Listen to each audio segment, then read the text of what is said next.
Good evening, everyone. Most of you know who I am, so I'm not going to spend a lot of time in regard to telling you the history. I have served this community for 18 years in municipal council in every position, from council to deputy reeve to mayor to warden on the Eastern Ontario Wardens Caucus. And we actually accomplished a tremendous amount during my tenure on council. Some of the things that I would like to point to would be things like the 911 emergency call center numbers, civic addressing. I believe that's probably the most important lasting legacy of this community. And when I talk about this community, I talk about all of Central Frontenac. Even though I'm representing or being elected by the voters of OSO, I feel my duty to represent the total community, as I did when I was mayor. Ladies and gentlemen, when anything happens within a municipality, it's as a result of a lot of hard work, not only of the elected people, but of the staff.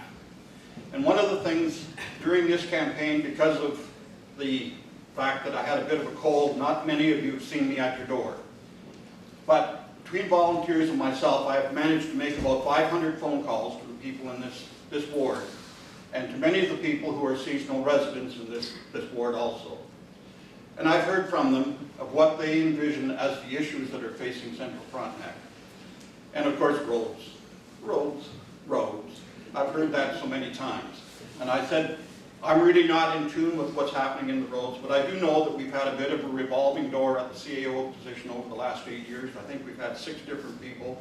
I think we've had a revolving door at the public works managers. We've had 3 or 4 of those.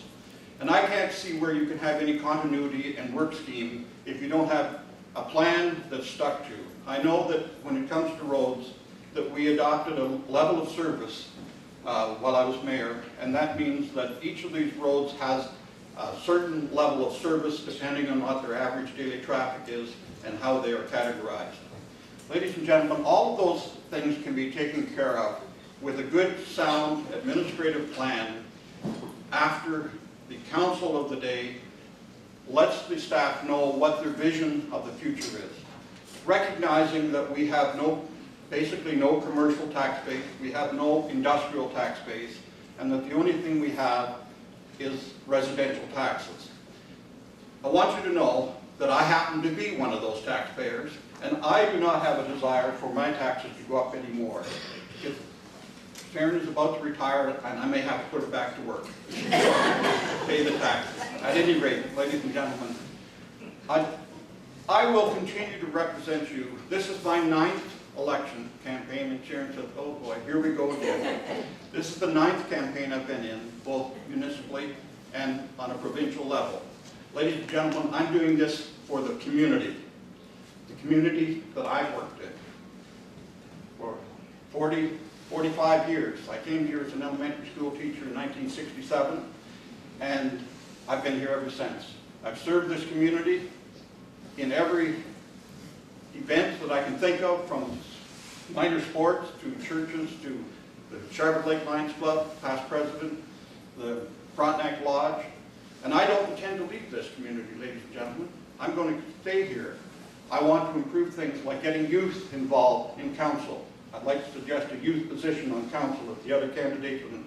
I believe we have to work with our native community more. And we also have to deal with the provincial government and getting some things uploaded like policing costs and land ambulance.